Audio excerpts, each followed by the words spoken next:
اعوذ باللہ من الشیطان الرجیم، بسم اللہ الرحمن الرحیم۔ پارہ نمبر 13 چل رہا ہے جی، سورہ رعد کا۔ آج ہم دوسرا رکوع دیکھیں گے۔ یہ اللہ تعالیٰ کی ذات اس میں ہمیں کن احکامات سے بہرہ ور فرما رہے ہیں۔ اللہ یعلم، اللہ تعالیٰ جانتا ہے، ما تحمل، جو اٹھائے ہوتی ہے، کلو انسا، کوئی بھی مادہ اپنے شکم میں جو اٹھائے ہوتی ہے اسے اللہ جانتا ہے، وما تغید، اور جو کم کرتے ہیں، الارحام، رحم، وما تزداد، اور جو زیادہ کرتے ہیں، وکل شیء عندہ بمقدار، اور ہر چیز اس کے نزدیک ایک اندازے کے ساتھ ہے۔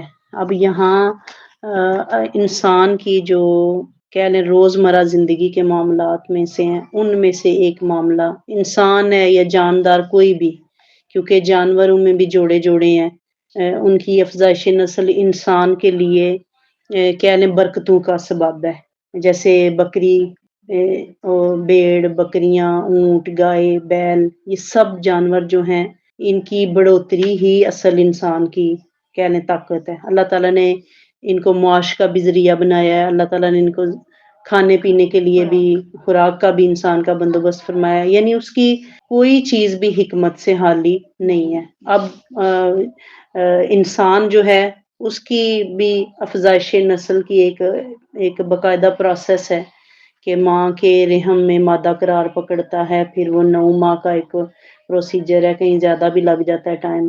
تو یہ اللہ تعالیٰ کی ذات نے ایک نظام بنایا ہے، اسی نظام پہ اللہ روشنی ڈال رہا ہے۔ یہاں سے شروع ہو رہا ہے کہ نبی پاک صلی اللہ علیہ وآلہ وسلم کی جو امت ہے اس کے کہہ لیں علم کے لیے، اس کے عمل کے لیے، اس کی تربیت کے لیے اللہ نے بڑے نظام قائم فرمائے ہیں۔ اور اللہ فرما رہا ہے کہ اللہ یعلم ما تحمل کل انسا، کہ جو کوئی مادہ اپنے پیٹ میں اٹھائے ہوئے ہے اسے اللہ پوری طرح جانتا ہے۔ اس نے کسی کو بیٹا دینا یا بیٹی دینی ہے، یہ کیا ہے اس کے نزدیک ہے۔ یہ اللہ تعالیٰ کی صفت علم کو بیان کیا جا رہا ہے کہ شکم مادر میں قرار پانے والا جو نطفہ ہے اور مدت حمل میں چھوٹے بڑے اہم غیر اہم تبدیلیاں ہوتی ہیں، ان سب کو رب جانتا ہے۔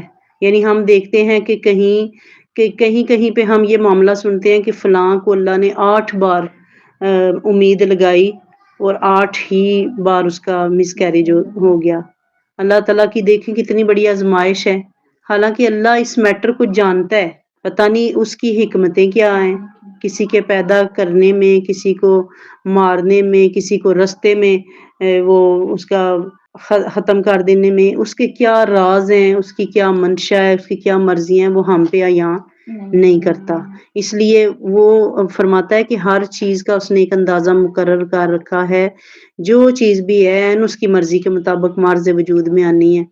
تو اللہ فرما رہا ہے عالم الغیب والشہادۃ الکبیر المتعال، وہ جاننے والا ہے ہر غیب کو، ہر پوشیدہ کو، ہر ظاہر کو، اور وہ بڑا عالی مرتبہ ہے۔ یہ الکبیر اور المتعال دونوں اللہ تعالیٰ کے اسماء صفات ہیں کہ اللہ تعالیٰ کی ذات سب سے عالی مرتبہ ہے اور المتعال سب سے بلند اس کا درجہ ہے۔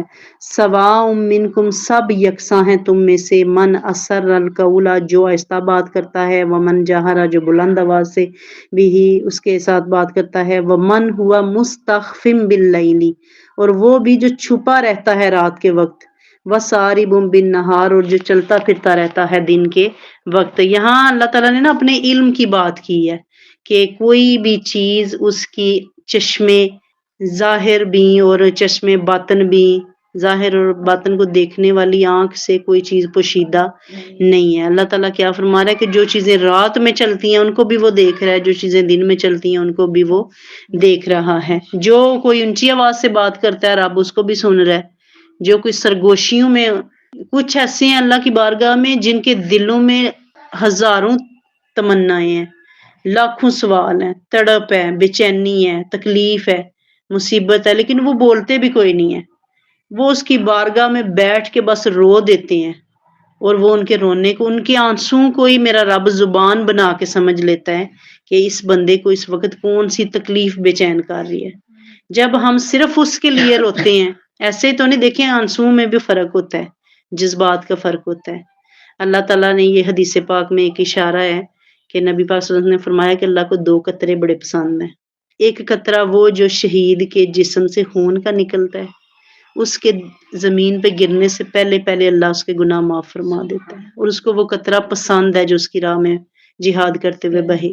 اچھا دوسرا قطرہ، خوف الہی سے آنکھ سے نکلنے والا آنسو۔ نبی پاک صلی اللہ علیہ وسلم نے فرمایا کہ اس ایک آنسو میں چاہے وہ مچھر کے پار کے برابر نکلے، اس میں اتنی طاقت ہے کہ وہ اللہ کے غضب کی ساری آگ کو بجھا سکتا ہے۔ یہ اللہ کو دو قطرے پسند ہیں کہ مومن کی آنکھ سے، اس کے خوف سے یا اللہ کی محبت میں۔ بعض اوقات ایسے ہوتا ہے کہ انسان کا نا دل بار آتا ہے، نہ اس وقت ہمیں مال کی طلب ہوتی ہے، نہ اس وقت ہمیں اولاد کی کوئی ٹینشن ہوتی ہے، نہ اس وقت ہمیں کوئی اور ظاہری بے چینی ہوتی ہے، صرف نا اللہ کی محبت میں سرشار ہوتا ہے دل۔ کبھی کبھی کوئی ایسا کلام بندہ سنتا ہے کہ اس کی آنکھ سے آنسو ٹپک پڑتے ہیں، کوئی ایسی بات سنتا ہے کہ اس کی آنکھ سے آنسو آ جاتے ہیں، اور وہ کس کے لیے ہوتی ہے؟ خالص اس ذات کے لیے۔ اس سے وہ پسند ہے کہ یہ بندہ میرے لیے رویا ہے، اس کو اتنا کچھ میں نے دے رکھا ہے، سب کچھ چھوڑ کے اس کو میری یاد نے رلایا۔ یہ بات اللہ کو خوش کرتی ہے، اور اللہ اس کے زندگی بھر کے گناہ معاف فرما دیتا ہے۔ اس لیے وہ کہہ رہا ہے کہ کچھ اس سے پوشیدہ نہیں ہے، تم سرگوشیوں میں بات کرو، وہ شہر اگ سے بھی ہے نزدیک۔ یہ قرآن کہتا ہے شہر اگ ہم سے کتنی دور، نہ تم سمجھے نہ ہم سمجھے، کہ ہم ہی سے یہ فاصلہ طے نہ ہوا، وہ تو شہر اگ سے بھی نیڑے بیٹھا ہے۔ وہ ذات اس لیے کہہ رہی ہے کہ تم دن میں بات کرو، رات میں کرو، رات کے آخری پہر کرو، دن کے آخری پہر کرو، ہر وقت، کیونکہ لا تاخذو سنۃ ولا نوم، اس نے سونا نہیں ہے، اس نے اونگنا بھی نہیں ہے۔ ہم تو تھوڑی دیر کہتے ہیں نا میں سو نہیں رہی، بس ویسے سستا آ رہی ہوں، آنکھیں بند کی ہوئی ہیں، کام سارے چھوڑے ہوئے ہیں، اس کو اونگنا کہتے ہیں کہ جاگنے اور سونے کے درمیان جو کیفیت ہوتی ہے، اللہ اس سے بھی پاک ہے۔ حالانکہ شاعر کہتا ہے نا، نہ سونا میرے بس میں ہے، نہ شب بھر جاگنا حالت، بندہ جتنا بھی سوئے جاگے اس نے بلاہر سونا ہے تھک ہار کے، لیکن اللہ کی ذات تھکتی نہیں ہے۔ قرآن پاک میں آیت مبارکہ کہ اس سے زمین اور آسمان کی نگرانی تھکاتی کوئی نہیں ہے۔ اللہ نے اسی لیے تو کسی فرشتے کی ڈیوٹی نہیں نہ لگائی کہ تم ادھر دھیان رکھنا، میں ادھر رکھ لوں گا۔ اللہ نے کیا فرمایا؟ تمہیں جو جو کام دیا گیا تم وہ کرو، یہ سب کی جو نگرانی والا کام ہے نا، یہ مجھ پہ چھوڑ دو۔ اس میں اس نے اپنے بندے کے پردے بھی رکھے ہیں، فرشتوں کو خبر نہیں ہونے دی کہ میں کیا دیکھ رہا ہوں۔ ہماری سوچوں کا اختیار دیا جا سکتا تھا، انہوں نے یہاں رہنا ہے کندھوں پہ، اللہ اختیار دے سکتا تھا کہ یہ بندہ جو سوچ رہا ہے تم نیڑے ہو، ذرا کان رکھنا، لیکن اللہ نے یہ نہیں دیا۔ اللہ نے کیا فرمایا؟ تمہارا کام لکھنا ہے، اور لکھنا بھی کس کو ہے؟ صرف اس کو جو وہ بولے گا، جو وہ کرے گا۔ باقی جو وہ سوچ رہا ہے وہ لکھنے کا تمہیں حکم نہیں ہے۔ اگر دل پڑے جاتے تو جنازے نہ پڑے جاتے۔ اگر ہمیں ایک دوسرے کی افکار کی نیتوں کی خبر ہونے لگ جاتی نا، یہ اس کے کرم کے پردے ہیں، یقین کریں، جو ہمارے اوپر ہیں، اور فرشتوں تک کو خبر نہیں ہونے دی اس نے کہ میرا بندہ اس ٹائم کیا سوچ رہا ہے۔ بعض اوقات اپنے سگے بہن بھائی کے بارے میں دل میں بغض چل رہا ہوتا ہے، وہ ذات چھپائے ہوتی ہے۔ اللہ فرماتا ہے تم ہنس کے سلام لے لو، میں صلہ رحمی کا ثواب دے دوں گا، میں دونوں کے گناہ معاف کر دوں گا۔ لہو موکبات من بین یدیہ، انسان کے لیے یک کے بعد دیگرے آنے والے فرشتے بھی ہیں، ومن خلفہ، اس کے سامنے سے بھی، اس کے پیچھے سے بھی، یحفظونہ، جو اس کی نگہبانی کرتے ہیں، من امر اللہ، اللہ کے حکم سے، ان اللہ لا یغیر ما بقوم، بے شک اللہ کسی قوم کی حالت نہیں بدلتا، حتی یغیروا ما بانفسہم، جب تک وہ خود اپنی حالت نہ بدلیں۔ وَإِذَا أَرَادَ اللَّهُ بِقَوْمٍ سُوءًا، جب اللہ کسی کو تکلیف پہنچانے کا ارادہ کر لے، فَلَا مَرَدَّ لَهُ، اسے کوئی ٹال نہیں سکتا، وَمَا لَهُم مِّن دُونِهِ مِّن وَالٍ، اللہ کے مقابلے میں کوئی ان کا مددگار نہیں ہو سکتا۔ یہاں دیکھیں بات ہو رہی تھی، ابھی میں عرض کر رہی تھی کہ اللہ نے فرشتوں کو نگہبانی کی ڈیوٹی دی ہے، نگرانی کی نہیں دی۔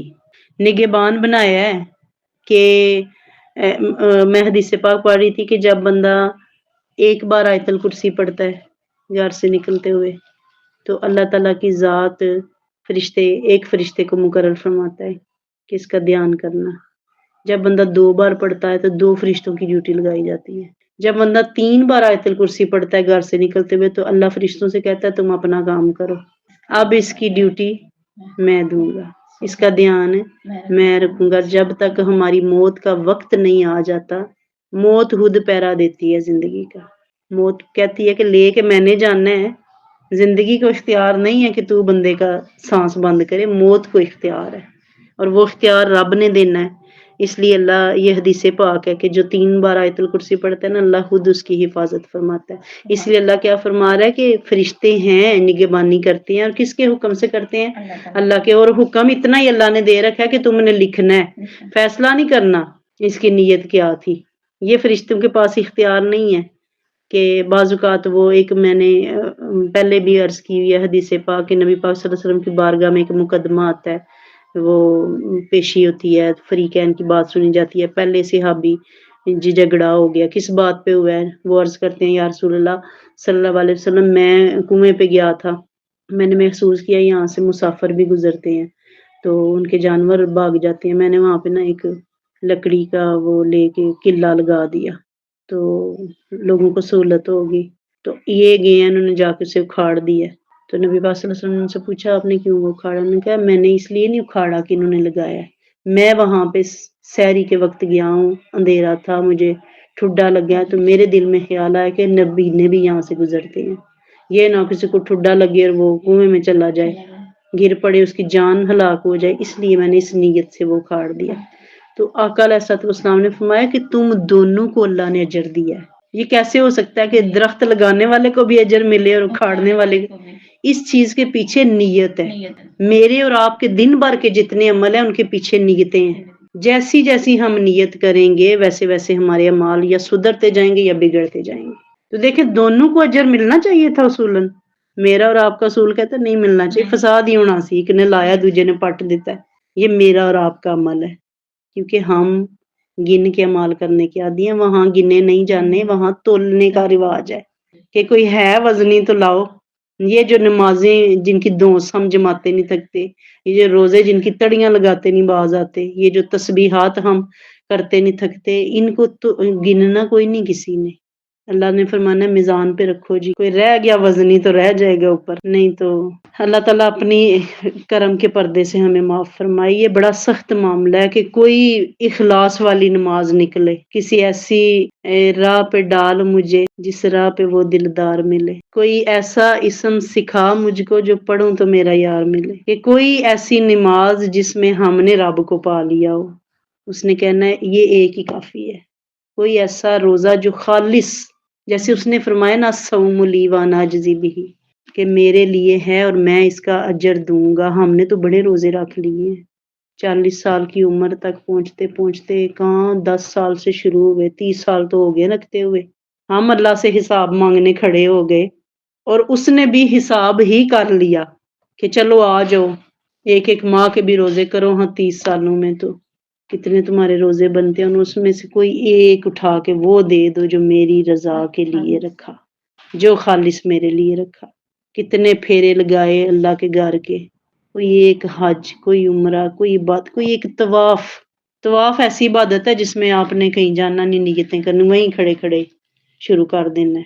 کوئی ایک طواف ہی صرف اس کے لیے کہ جس میں تیری کوئی غرض نہ ہو یار، جس میں یہ نہ میں نے منت مانی تھی یا میں نے ماننی ہے، یہ کام ہوگا تو میں 7 چکر لگاؤں گا. کوئی ایسا کھاتا لے آ کہ جس میں صرف تو نے یہ سوچا ہو کہ یہ میں طواف کروں اور اللہ مجھ سے راضی ہو جائے. یقین کریں ہمارے دن بھر کے اعمال میں کوئی ایسا عمل نہیں نکلتا. ہم کسی کو کچھ دیتے ہیں اس میں ہماری اپنی غرض شامل ہوتی ہے. ہم نے زکوٰۃ دینی ہے، ہم ایسے بندے ڈھونڈ کے دیں گے جو ہمارے کام آتے ہیں. اگر وہ سال بھر کام نہیں آئیں گے تو اگلے سال وہ بھی جائیں گے، کٹ آف ہو جائے گا ان سے کہ سارا سال ویڑے نہیں وڑیا، ہوں لینے دے ٹائم آگے. دینا آپ نے کیا ہے، میں نے کیا دینا ہے، کسی نے کیا دینا ہے. وہ جو آپ کا مال پاک کر رہا ہے، آپ تو میل کچیل دے رہے ہیں اور اس پہ اتراتے نہیں پھرتے ہو کہ میں نے فلاں کو ₹1,00,000 دے دیا، اس کی 1.5 لاکھ خدمت کی تھی اور یہ سارا سال آنکھیں پھیر کے گزرتا رہا ہے. یہ ہمارے معاملات ہیں اور ہم کہتے ہیں کہ یا اللہ ہم اتنے اعمال کر رہے ہیں ہمارے لیے اجر لکھ دے. تو جیسے پھر اعمال کرنے ہیں اجر بھی، ویسے اللہ بار بار ہمیں تاکید کر رہا ہے کہ وہ نہیں ضائع کرتا کچھ بھی. اس آیت مبارکہ میں اللہ فرما رہا ہے کہ اللہ کسی قوم کی اچھی بری حالت کو نہیں بدلتا جب تک وہ اپنے آپ میں تبدیلی پیدا نہیں کرتے. یعنی اگر میں چاہتی ہوں کہ بندہ بندہ میرے ساتھ سنسیئر ہو جائے، مجھ پہ اللہ کا کرم ہو جائے، اس کے لیے کیا کرنا ہوگا؟ اس کے لیے ڈیفینیٹلی ویری گڈ پوائنٹ کہ خود کو خالص کرنا ہوگا. اس کے لیے وہ کتابیں فرول کے انٹرنیٹ چھان کے وظیفے نہیں ڈھونڈنے ہوں گے، اس کے لیے مجھے اپنے دل سے بغض کو نکالنا ہوگا۔ اگر میں چاہتی ہوں کہ مجھے معاف کر دیا جائے تو مجھے معافی دینی پڑے گی۔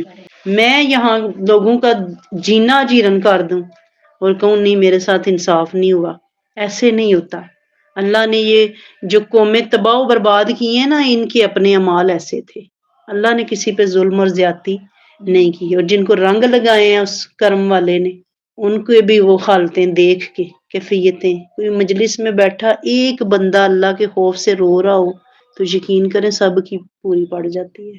وہ کوئی اللہ کا ولی تھا، بڑا قرضہ لیتا تھا، مہمان نوازی بڑی کرتا تھا، کوئی آ گیا چائے پانی کے لیے ادھر سے پکڑ وہ لاکھوں قرضہ ہو گیا۔ تو دکانداروں نے تو سودا خریدنا ہوتا ہے، وہ تو نہیں ویٹ کرتے، وہ کوئی چکی والا آ کے بیٹھ گیا ہے، کوئی جس کی کریانہ سٹور ہے وہ آ کے بیٹھ گیا ہے، سرکار اتنا بل اتنا، تو مجمع لگ گیا، بل لینے والے آ گئے، اس نے کہا بیٹھ جاؤ سارے۔ اب نہ ایک وہاں سے بچہ گزرا پتیسا بیچ رہا تھا، تو اس کو آواز دی، اسے پوچھا بیٹا کتنا ہے پتیسا تیرے پاس؟ اس نے کہا تھال ابھی تو بھرا ہوا ہے۔ کہا اچھا ایسے کرنا، یہ سارا نہ تقسیم کر، یہ میرے مہمان بیٹھے ہیں۔ وہ بچے نے دے دیا، اب وہ تھال ختم ہو گیا، بڑا خوش کہ آج تو سارا ایک ہی جگہ میں دھکے نہیں کھانے پڑے۔ پھیری والے سے کوئی ایک بندہ چیز لے لے نا ہزاروں میں، یقین کریں اس کی عید ہو جاتی ہے۔ ہمارے نزدیک عید نئے کپڑے پہننے کا نام ہے، اور جس کی ضرورت ایٹ اے ٹائم پوری ہو جائے اس کے لیے عید ہو جاتی ہے۔ کوئی آپ کے پاس آئے قرض لینے کے لیے، آپ سے بات کرے کہ مجھے اتنے پیسے چاہیے، اور آپ اسے یہ تسلی صرف دے دینا میں کچھ کرنا وا، اس کی عید ہوگی ہے۔ لے قرض لا ہے، قرض سے بڑی بیماری کوئی نہیں، اللہ سب کو سرخرو فرمائے۔ لے قرض رہا ہے لیکن وقتی طور آپ نے اسے کہہ دیا ہے ٹینشن نہ لے، رل مل کے کچھ کرنے ہیں، تو اس کے لیے تو وہی سما عید ہے، اس کی پریشانی دور ہو۔ اس لیے کہتے ہیں کہ مخلوق کے خدا کو دل کو راضی کرنا کعبے کے چکر لگانے سے افضل ہے۔ کہ وہ بچہ بڑا خوش ہے، آج سارا پتیسا وک گیا، ٹائم نہ کار ٹوٹ جاواں گا۔ جب کہا نا بابا جی پیسے، بابا جی نے کہا پتر پیسے تے یہ کوئی نہیں، بہ جا، سارے پیسے لینی آئے نے۔ وہ بچہ رو پڑا، اتنا سخت رویا کہ سر میں یتیم بچہ گھر کما کے لے کے جاتا ہوں تو میری ماں روٹی کھلاتی ہے بہن بھائیوں کو۔ ابھی وہ رو ہی رہا تھا نا، تو اس اللہ کے ولی کی نا پاس کوئی حاضری کے لیے کوئی علاقے کا بڑا بندہ آ گیا، اس کے ملازموں نے پیچھے ٹرے اٹھائی ہوئی ہیں کپڑوں کی اور مٹھائیوں کی اور پیسوں کی، وہ پوٹلیاں دیناروں کی، وہ لا کے بابا جی کے قدموں میں رکھ دی ہیں۔ بابا جی نے کہا بچہ کدھر گیا ہے؟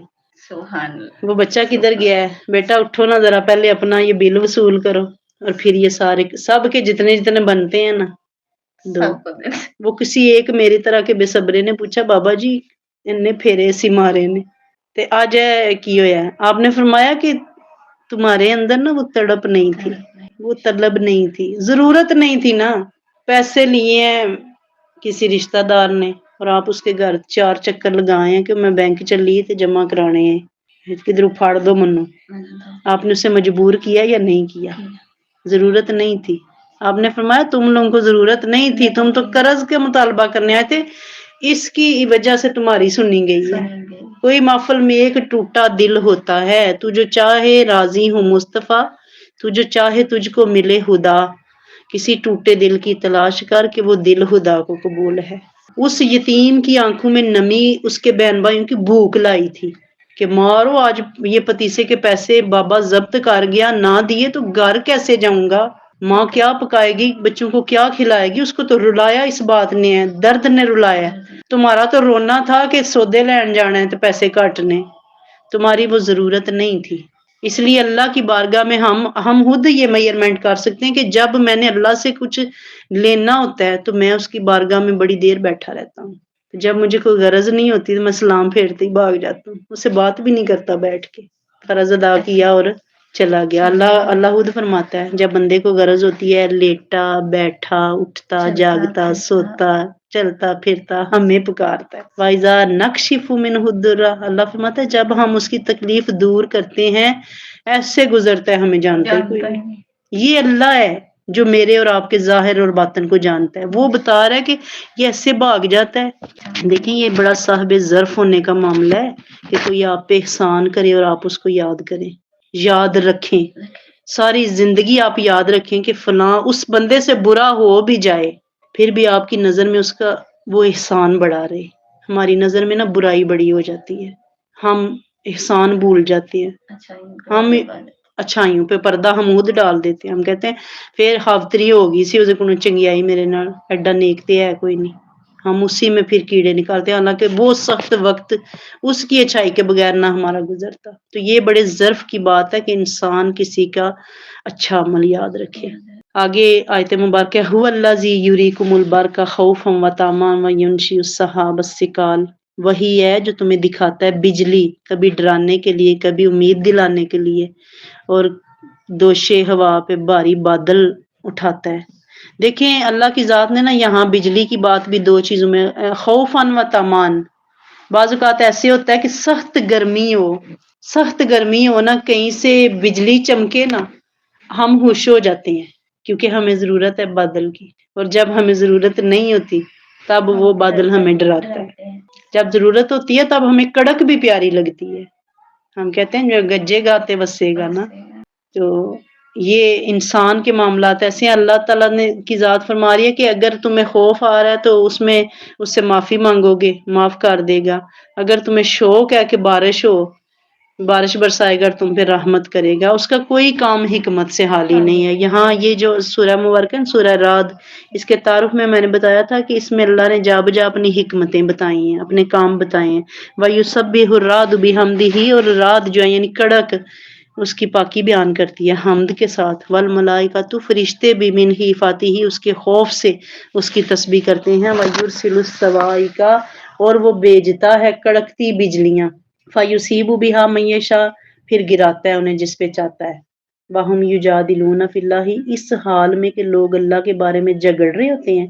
وَهُوَ الشَّدِيدُ الْمِحَالُ، اور اللہ کی پکڑ بڑی سخت ہے. اب کئی قومیں ہیں، قوم نوح پہ بارش 40 دن برسی تھی تو وہ رحمت نہیں رہی تھی، وہ پکڑ سخت پکڑ میں. جس بارش پہ وہ نا بگلے بجا رہے تھے، خوش ہو رہے تھے کہ لے نوح تے عذاب دیاں گلاں کردا اے ایتھے موج لگ گئی ہے، بدل آ گیا. وہ رحمت نہیں رہی تھی، وہ اس کی پکڑ تھی.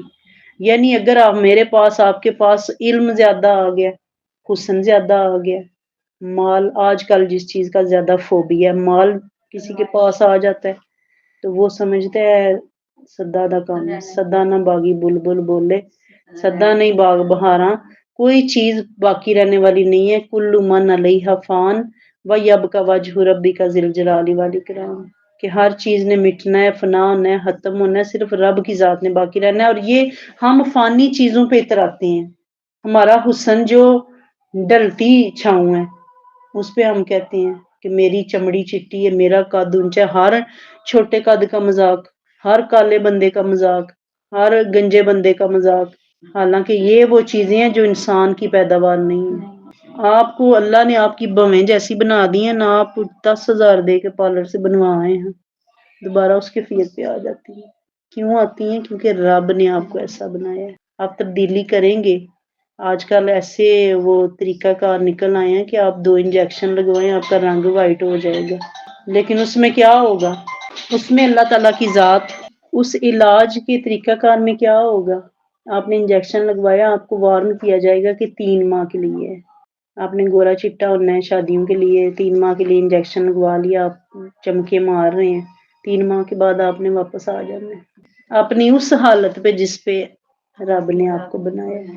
ایون ان للہ و انا الیہ راجعون، بندہ دنیا میں آتا ہے ننگا، الف ننگا، کچھ بھی ساتھ نہیں لے کے آتا. دنیا سے جاتا ہے احترامن، 2 کپڑوں احترامن. شریعت نے حکم دیا کہ بندے کو عزت کے ساتھ رکھ کے مٹی میں، اللہ کا خلیفہ جا رہا ہے، ایویں دی گل ہے کوئی؟ یہ اللہ نے عزت دی ہے اسے.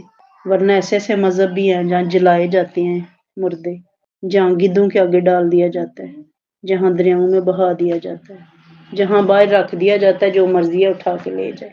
یہ اکرام، یہ محبت، یہ شفقت ہمیں اسلام نے دی ہے، کیونکہ ان الدین عند اللہ الاسلام.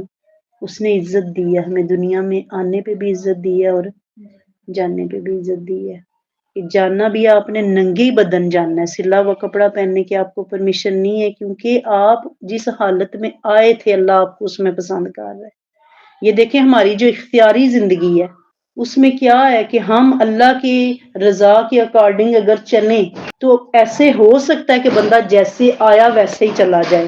اللہ نے فرمایا، حدیث پاک ہے کہ جو بندہ حج یا عمرہ کر کے آتا ہے وہ واپس ایسے آتا ہے گناہوں سے پاک ہو کے جیسے ماں کے پیٹ سے جنم لی ہے۔ یعنی ایسے ہو سکتا ہے کہ ہم ایسے دنیا سے جائیں کہ گویا اب بھی ماں کے پیٹ سے نکلے ہیں۔ وہ کیسے ہوگا؟ وہ تقوی سے ہوگا کہ جب آپ میں پرہیزگاری اتنی زیادہ ہوگی کہ آپ سوچ کے بولیں گے، آپ حلال اور حرام کی تمیز کریں گے، تو پھر اللہ کیا فرمائے گا، ایسے ہی آیا یہ ازلیفت الجنہ، اس کے لیے جنت کا راستہ کر دی جائے گی۔ تو یہ ہو سکتا ہے، یہ مشکل نہیں ہے، لیکن اللہ کی پکڑ بڑی سخت ہے۔ اللہ تعالیٰ فرما رہا ہے کہ ہوا شدید المحال، کہ جیسے یہ اللہ کے بارے میں جھگڑ رہے ہوتے ہیں نا، نوح سے جھگڑ رہے تھے کہ تو انج کیتا ہے تو انج کیتا ہے، اتنی دیر میں بارش نے آ لیا سب کو، 40 دن اس عذاب کو دیکھ کے اپنی آنکھوں سے، پھر وہ قوم گئی تھی دنیا سے۔ لہو دعوت الحق کی، اسی کو پکارنا سچ ہے، والذین یدعون من دونہ، اور وہ لوگ جو پکارتے ہیں اللہ کے سوا، لا یستجیبون، وہ جواب لہم انہیں نہیں دے سکتے، بشیء کچھ بھی، الا کباسط کفیہ، مگر اس شخص کی طرح جو پھیلائے ہو اپنی دونوں ہتھیلیوں کو الی الماء، پانی کی طرف، لیا بلوغا، تاکہ پہنچ جائے، فاہ اس کے منہ تک، وما ہوا ببالغہ، اور اس کے منہ تک نہیں پہنچ سکتا، وما دعاء الکافرین الا فی ضلال، اور کافروں کی دعا بھٹکنے کے سوا کچھ بھی نہیں ہے۔ یعنی دعا کیا ہے؟ جس ذات کو پکار رہے ہیں، یہ ہم نا یہ آیتیں اٹھا کے ہم قبروں پہ لے کے گئے ہیں کہ قبر والے کے پاس کھڑے ہو کے دعا مانگ رہے ہو تو اس کے بارے میں یہ قبر والے کے بارے میں نہیں ہے۔ یہ اللہ فرما رہا ہے کہ تم اللہ کے سوا جس کو مشرک بن کے پکار رہے ہو، ایسے ہی ہے جیسے آپ ہتھیلی پہ پانی رکھیں اور کہیں کہ پانی چلا جائے گا منہ تک۔ منہ تک پانی کب جائے گا؟ جب آپ ہتھیلی کو منہ کے قریب لائیں گے۔ تو یہ طاقت کس نے آپ کو دینی ہے؟ اللہ نے۔ اللہ کی ذات طاقت چھین لے، یقین کریں ہٹے کٹے بندے کو فالج ہوتا ہے اور اس کا ہاتھ اٹھ نہیں سکتا۔ یہ جو میرے اور آپ کے اعضاء کام کر رہے ہیں، یہ جو ہماری پلکیں بغیر کسی دقت کے بند ہو رہی اور کھل رہی ہیں، یہ اس کا کرم ہے۔ وہ صلاحیت چھین لے تو بندہ لاکھوں روپے علاج پہ لگا دے، اس کو ایک تل برابر فرق نہیں پڑتا جب تک اس کی رحمت ساتھ نہیں دیتی۔ اس لیے اللہ کیا فرما رہا ہے کہ جس کے دل میں رب کے بارے میں عقیدہ نہیں ہے، آپ کسی کافر کو کھانا کھلائیں، آپ کو ثواب ملے گا کیونکہ آپ نے انسانیت کے ناطے، لیکن آپ اس سے کہیں میرے لیے دعا کر، اس کی دعا کے بغیر اس کی انتڑیوں کی بھوک مٹی ہے تو تیرے لیے بن گیا نیکی۔ وہ اب نہ بھی بولے گا، وہ کہے گا رام تجھے یہ دے دے، یہ بت لات ہے، منات ہے، عزا ہے، یہ تیرے کام سوار دے، تو وہ تو شرک کر رہا ہے۔ تیری نیکی گردد سبب دوارا، کہ فقیر کو 10 روپے دے کے نا کہ بابا میرے لیے دعا کر، تیری نیکی تیرے لیے دعا کا سبب بن جائے گی۔ اس سے یہ نہیں ثابت ہوتا کہ ہم کسی کو دعا کے لیے نہ کہیں، اس سے یہ چیز ثابت کرنے کی میں کوشش کر رہی ہوں کہ جو نیکی ہوتی ہے بذات خود ایک دعا ہوتی ہے، بشرطے کہ وہ نیکی ہو۔ وَلِلَّهِ يَسْجُدُ مَن فِي السَّمَاوَاتِ وَالْأَرْضِ، اور اللہ ہی کو سجدہ کاری ہے جو کچھ آسمان اور زمین میں ہے، تو وَكَرْهَ، خوشی سے اور مجبوراً، وَظِلَالُهُمْ، اور ان کے سائے بھی، بِالْغُدُوِّ وَالْآصَالِ، صبح اور شام سجدے میں ہیں۔ اللہ اکبر۔ یہ اللہ تعالیٰ کی ذات نے ہمیں یہ آیت سجدہ ہے، سننے والے جتنے بھی سنیں گے سب نے سجدہ کرنا ہے۔ اور سجدے میں ضروری نہیں آپ تسبیحات کریں، جہاں آپ آیت سجدہ دیکھیں، اگر ایسی جگہ پہ بیٹھے ہیں جہاں سجدہ کرنا ممکن ہے، اسی وقت اللہ اکبر کہہ کے آپ سجدے میں چلے جائیں۔ تو یہ آیت مبارکہ ہے کہ اللہ کے لیے چاہے کوئی خوشی سے ہے چاہے کوئی نہ خوشی، کبھی ایسے ہوتا ہے کہ ہم کسی کے ڈر سے نماز پڑھ رہے ہوتے ہیں، کئی مہمان چلے جائیں، دل کوئی نہیں کر رہا ہوتا تو ہم یہ بس سوچتے ہیں کہ ہاں اللہ میزبان کہے گا کہ اے چنگا عالم دین ہے، تو دین پڑھنی ہے، تو تفسیر پڑھنی ہے، تو نماز نہیں پڑھ دی۔ کبھی ہماری نمازوں میں صرف دکھاوا ہوتا ہے۔ اللہ کیا فرما رہا ہے کہ چاہے مجبور ہے کوئی، چاہے خوشی سے، سجدہ اسی کو کرنا ہے۔ یہ آپ کے رب کی شان ہے کہ آپ کا دل کرے یا نہ۔ میں اکثر دعا مانگتی ہوتی ہوں کہ یا اللہ ہمارا دل کرے یا نہ، ہمیں سجدے کی توفیق دینا، کیونکہ وہ ذات خوشی سے بتا رہی ہے کہ اسی کو سجدہ کرتے ہیں، چاہے کوئی خوشی سے کرے یا منہ بنا کے کرے، اسی کے آگے جھکنا ہے۔ کل من رب السماوات والارض، پوچھئے ذرا کون ہے پروردگار آسمانوں کا زمین کا؟ کل اللہ، پھر خود ہی فرما دیجئے کہ اللہ ہے۔ یہ تو کتنے بتوں کا بتا دیں گے، یہ حصہ اس کا ہے، یہ حصہ اس کا ہے، تم بتا دو اللہ۔ کل آپ کہیے افتخذتم من دونہ اولیاء، کیا تم نے اللہ کے ساتھ کوئی حمایتی بنا لی ہیں؟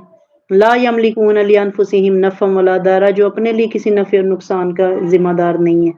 کل آپ ان سے پوچھئے حل یستوی الاعمی والبصیر، کیا برابر ہوتے ہیں دیکھنے والا اور نبینا؟ ہم حل تستوی الظلمات والنور، یا پھر روشنی اور اندھیرا برابر ہوتے ہیں؟ ام جعلوا للہ شرکاء، یا کیا انہوں نے بنا لیا اللہ کے لیے ایسے شریک، خلقوا کا خلق ہی، جنہوں نے کچھ پیدا کیا اللہ کی طرف، فتشابہ الخلق علیہم، تو تخلیق ان پہ مشتبہ ہو گئی۔ قل اللہ، فرمائیے کہ اللہ خالق کل شیء، ہر چیز کو پیدا کرنے والا ہے، وَهُوَ الْوَاحِدُ الْقَهَّارُ، اور وہ ایک ہے سب پر غالب ہے۔ یعنی اس آیت میں کوئی ایسی بات نہیں ہے جس پہ بحث کی جائے یا سمجھایا جائے، یہ سوال اللہ کر رہا ہے کہ آپ ان سے پوچھئے روشنی اور اندھیرا برابر ہو سکتے ہیں، جاننے والا نہ جاننے والا برابر ہو سکتا ہے، اندھا اور بینا برابر ہو سکتے ہیں، یا وہ لوگ جن کو تم معبودان باطل بنا کے، کیا انہوں نے اللہ کی طرح کچھ تخلیق کر لی ہے؟ تو یہ وہی واحد القہار جو غالب ہے اور ایک ہے۔ انزل من السماء ماء، اس نے پانی اتارا آسمان سے، فسالت اودیۃ، وادیاں بہنے لگیں، بقدر اندازے کے مطابق، فاحتمل السیل زبد الرابیہ، سیلاب کی رو نے ابھرا ہوا جاگ اٹھا لیا، وَمِمَّا يُوقِدُونَ عَلَيْهِ فِي النَّارِ، اور جن چیزوں کو آگ کے اندر تپاتے ہیں، ابتغاء حلیۃ، زیور بنانے کے لیے، او متاع، یا سامان بنانے کے لیے، زبد مثلہ، اس میں بھی ویسا ہی جاگ اٹھتا ہے۔ کذالک یضرب اللہ الحق والباطل، یوں اللہ مثال بیان فرماتا ہے حق اور باطل کی۔ یہ دیکھیں اتنی خوبصورت مثال ہے، یہ میں سمجھتی ہوں کہ جو میرے رب کا طریقہ کار ہے نا وہ کسی کا ہو نہیں سکتا۔ یہاں دیکھیں بات کی گئی ہے، پہلے بات کی گئی ہے کہ جو ایک ندی بہتی ہے، وہ ندیاں جا کے کسی اس میں دریا میں ملتی ہیں نا، دریا پھر سمندر میں ملتا ہے، اس میں نا جاگ پیدا ہوتا ہے۔ آپ کھڑے ہو کے پانی کسی چیز میں ڈالیں گے نا، اس میں بلبلے پیدا ہوں گے جب وہ زور سے آتا ہے۔ پھر اللہ نے ایک مثال یہ ہمیں دی، ایک اللہ نے بیان کی مثال کہ اس میں وہ سمندروں میں پانی، ندیوں میں جاگ بنتا ہے، اور جب تم زیور بنانے کے لیے داتیں پگھلاتے ہو، اس میں بھی جاگ بنتا ہے۔ ایک جاگ وہ ہے جو پانیوں میں بن رہا ہے، ایک جاگ جو ہے دھاتوں میں بن رہا ہے۔ کیا تمہاری نظر میں وہ برابر ہے؟ سونے کا تو میل بھی کام آتا ہے، لاکھوں میں بکتا ہے۔ آپ پر اپنی طرف سے سونا دلوا کے آتے ہیں، پالش کروا کے آتے ہیں، وہ جیولر کو فائدہ آپ دے کے آتے ہیں۔ کیا خیال ہے؟ برابر تو نہیں ہے۔ نالی میں آپ کا اتنا مہنگا شیمپو جا رہا ہے، وہ اور آپ کے سونے کا پانی اترا ہوا برابر ہے؟ اللہ نے ایسے ہی بیان کیا ہے آگے، کذالک یضرب اللہ الحق والباطل، جب ہم دیکھتے ہیں کہ فتنہ پرداز عالم اتنی بڑی بڑی دلیلیں دے رہا ہے، ہم کہتے ہیں اس نے قرآن کی آیت بیان کی ہے، ادھر سے سمجھا رہا تھا۔ تو یہاں اللہ کہہ رہے ہیں کذالک یضرب اللہ الحق والباطل، کہ جاگ دونوں میں ہوگا، فیصلہ آپ نے کرنا ہے کہ کون سا جاگ قیمتی ہے اور کون سا بیکار ہے۔ یوں اللہ بیان کرتا ہے حق اور باطل کو، کہ باطل کی جاگ دیکھ کے منہ سے کف اڑتا دیکھ نا کہ وہ بڑا بڑا عالم بیٹھے ہے، تو حق اور باطل کا فیصلہ کرو۔ فَأَمَّا الزَّبَدُ، پس بیکار جاگ، دیکھیں آگے مثال چل رہی ہے ابھی، فَأَمَّا الزَّبَدُ فَيَذْهَبُ جُفَانًا، بیکار جاگ ضائع چلا جاتا ہے، رائگاں ہو جاتا ہے، یعنی اس کے اوپر اور پانی پڑتا ہے، پہلا والا جاگ ختم۔ وَأَمَّا مَا يَنفَعُ النَّاسَ، جو چیز نفع بخش ہے، فَيَمْكُثُ فِي الْأَرْضِ، وہ زمین میں باقی رہے گی۔ کذالک یضرب اللہ الامثال، اللہ یوں ہی مثالیں بیان فرماتا ہے، یعنی وہ جاگ جو سنار کے پاس ہے وہ تو اسے ضائع نہیں ہونے دے گا، سنار کا کچرا بھی بادام سے مہنگا ہے، تو جو آپ نے اتنی مہنگی پروڈکٹ خریدی ہے اس کا جاگ، آپ لاکھ چاہیں کہ میں اس شیمپو کا جاگ یوز میں لے آؤں، کپڑے ہی دھو لوں، نیچے گر رہا ہے، وہ آپ کے کام نہیں آئے گا۔ یوں اللہ نے ہمیں بیان کیا مثال کہ ہر چیز جس کا وہ اٹھ رہا ہے غبار، اس کو نہ سمجھو کہ سچی ہے۔ للذین استجابوا لربہم الحسنی، ان لوگوں کے لیے جنہوں نے اپنے رب کا حکم مان لیا، بھلائی ہی بھلائی ہے۔ والذین لم یستجیبوا لہ، وہ لوگ جنہوں نے نہیں مانا اس کا حکم، لو ان لہم ما فی الارض جميعا، ان کے ملک میں ہو جو کچھ زمین میں ہے سب کا سب، ومثلہ معہ لافتدوا بہ، اتنا ہی اور اس کے ساتھ تو وہ عذاب سے بچنے کے لیے فدیہ دے دیں۔ اولئک لہم سوء الحساب، یہی بد نصیب ہیں جن کے لیے سخت حساب ہوگا۔ ومأواہم جہنم، ان کا ٹھکانہ جہنم ہے۔ وبئس المہاد، اور یہ بڑی بری پلٹنے کی جگہ ہے۔ صدق اللہ العظیم۔ یہاں اللہ تعالیٰ نے مجھے اور آپ کو یہ نقطہ دے دیا ہے کہ حق اور باطل برابر نہیں ہیں۔ باطل کبھی عزت نہیں پا سکتا، چاہے اس کے ماتھے پہ چاند نمودار ہو جائے، اور حق کو چاہے آپ مٹی میں ملا دیں، اللہ اس کو رسوا نہیں کرے گا۔ امام حسین علیہ السلام بظاہر جنگ ہار گئے تھے، زندگی ہار گئے تھے، لیکن کوئی مائی کا لال ہے جو ہار کے جیتا ہوا نظر آئے۔ حسین کے سر کو نہ جھکانے کے لیے آئے تھے، اور شہید کر کے نہ نیزے پہ سب سے اوپر رکھ کے اٹھا کے لے کے جا رہے تھے۔ جب میرے رب نے آپ کو عزت دینی ہے تو انہی کے ہاتھوں دلوا دے گا جو آپ کو ذلیل کرنے کے ارادے سے آتے ہیں۔ اس لیے اللہ تعالیٰ نے بتا دیا کہ اللہ کے ہاں معاوضے نہیں چلیں گے، یہاں رشوتیں دے کے معاملے سارٹ آؤٹ ہو سکتے ہیں، وہاں آپ زمین آسمان کے برابر سونا چاندی فدیے کے طور پہ بھی دے دینا، وہ بھی قابل قبول ہے، فدیوں کا ثواب ہوتا ہے۔ یہاں اللہ نے ہمیں بتا دیا کہ اس کی بارگاہ میں پھر اس وقت جب ٹائم نہیں رہے گا تو لے کے آؤ گے تو سب کچھ فضول ہوگا، بے سال مہاد پھر جہنم میں ٹھکانا ہے۔ تو اللہ تعالیٰ ہمیں ایسے ٹھکانوں سے بچائے جو اس کی نظر میں ناپسندیدہ ہیں، اور ایسی جگہوں کا وارث بنائیں جو اللہ کی پسندیدہ ہیں۔ اللہ تعالیٰ بیماروں کو شفا دے، پریشان حالوں کی مدد فرمائے۔ وما علینا الا